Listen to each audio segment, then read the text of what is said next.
మాట్లాడమ్మా. Good morning. ప్రభనేసుక్రీస్తు నామంలో ఈ ఉదయకాలపు శుభవందనాలు మీకు తెలియచెప్తున్నాను. బాగున్నారమ్మా అందరూ? ఎలా ఉన్నారు? దేవునికి మహిమ కలుగును గాక. మనందరినీ దేవుడు ఈ రీతిగా కాచి కాపాడి రాత్రి దేవుని యొక్క సన్నిధానంలో మనందరినీ సజీవముగా ఆరోగ్యంగా కాపాడిన ఆ దేవదేవునికి మహిమ కలుగును గాక. స్తోత్రం. పిల్లలు బాగున్నారా? ఏమ్మా, మీ దూర ప్రయాణాల్లో దూరపు ఊర్లో మీ పిల్లలు ఉన్నారా? ఏం భయపడకండి, దేవుడే వారిని కాపాడుతుంటారు. మనం కొన్ని సంఘటనలు చూసినప్పుడు విన్నప్పుడు దూరంలో ఉన్న మన పిల్లలను చూస్తే మనకి భయం అనిపిస్తుంది. అమ్మో, నా పిల్లలు ఎలా ఉన్నారో, మరి వాళ్ళు ఎక్కడో దూరంలో ఉంటున్నారు అనుకుంటాం. కానీ దేవుని కాపుదల మాత్రం మీ బిడ్డలకి దేవుడు ఖచ్చితంగా పెట్టే ఉంచాడమ్మా. నీ దగ్గరున్న దూర ప్రాంతంలో ఉన్న అమెరికాలో ఉన్న, ఒకవేళ అమెరికాలో నా బిడ్డ ఉన్నాడు ప్రభా, వాళ్ళకు ఉద్యోగం లేదు, లేకపోతే వాళ్ళ సమస్యలతో బాధపడుతున్నారు అని అనుకుంటున్నావా? తప్పకుండా నీ ప్రార్థన, మనందరి ప్రార్థన ఫలించి ఒక దినమున అమెరికాలోని బిడ్డలున్నా, బెంగళూరులోని బిడ్డలున్నా, ఒకవేళ గల్ఫ్ కంట్రీస్లో ఉన్నా, ఒకవేళ హైదరాబాద్లో ఉన్నా, ఎక్కడన్నా ఉండని మన పిల్లల చుట్టూ దేవుని కంచె కాపుదల దేవుడు పెట్టి ఉంచుతాడు. భయపడకు. నీ ప్రార్థన దేవుని యొక్క సన్నిధికి మన ప్రార్థన చేరుతుంది. ఆమేన్. ఈరోజు దేవుని యొక్క వాగ్దానము ఆదికాండము 8వ అధ్యాయము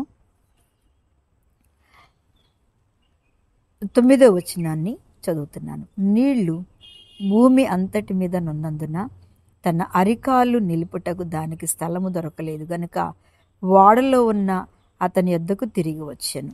దేవునికి స్తోత్రం. హల్లెలూయా.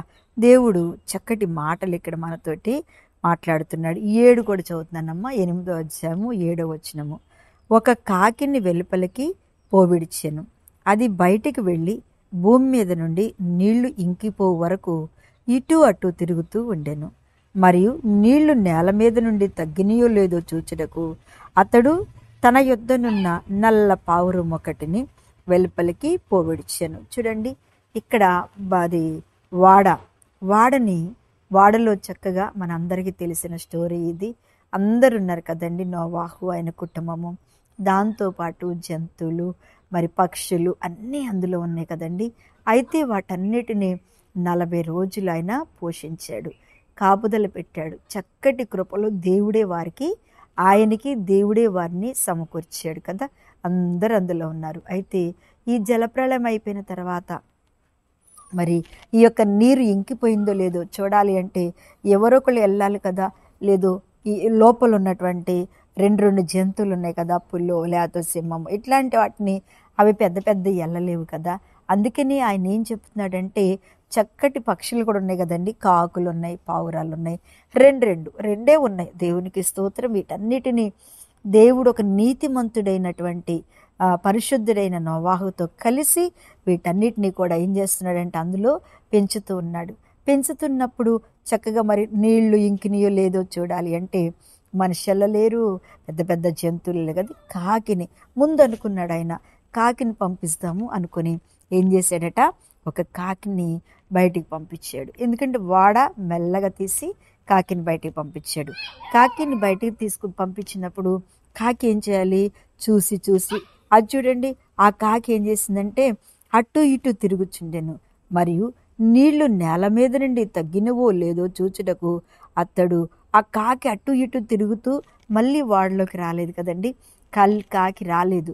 ఎందుకంటే అనేకులు చనిపోయినటువంటి ఆ శవాలు కొట్టుకొచ్చి కుళ్ళి పడుతుంటే ఆ కాకి ఏం చేసిందంటే అందులోనే నిలిచి ఉండి ఆ శవంలో కాళ్ళు ఇరికిపోయి ఆ మాంసం ఇటు అటు తిరుగుతుందంట, కానీ మళ్ళీ తిరిగి వాడలోనికి రాలేదు. అప్పుడు నోవాహు ఏమనుకున్నాడంటే, కాకి రాలేదు, చూశాడు, ఇంకా వస్తుందని చూశాడు, కానీ కాకి తిరిగి రాలేదు. అంటే కాకి లోకానికి గుర్తు కదా.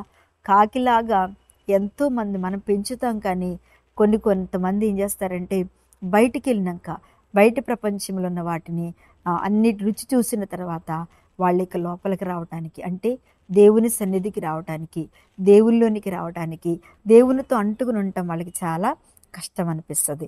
కానీ అందులో ఉన్న అదే పక్షి చూడండి, ఆ యొక్క నల్ల పావురమని ఏం చేశాడట, ఒకటి వెలుపలికి పోవిడిచెను. నీళ్లు భూమి అంతా మీదున్నందున అది అరికాలు నిలుపులేక దాని స్థలము దొరకలేదు గనుక ఓడలోనున్న అతని యొద్దకు తిరిగి వచ్చాను. దేవునికి స్తోత్రం. చూడండి, అడవి ఓడల్లో ఉన్న దానికంట నీళ్లు అంటే కాళ్ళు పెట్టడానికి నీళ్లు ఇంకా పూర్తిగా ఎండిపోలేదు. అది కాకి కాబట్టి ఏమైంది చూడండి, కాకి ముందొచ్చి నీళ్లు ఎండినా తగ్గిన సవాల్ మీద ఉంది. కానీ పావురం అట్లా లేదు.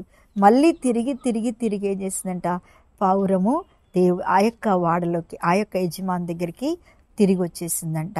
చూడండి, రెండిటికి ఎంత వ్యత్యాసం ఉందో. అందుకే అంటారు, వీరిద్దరిని చూస్తుంటే ఏమవుతుందంటే, ఒక విశ్వాసికి ఒక అవిశ్వాసికి పొత్తే కుదరదు.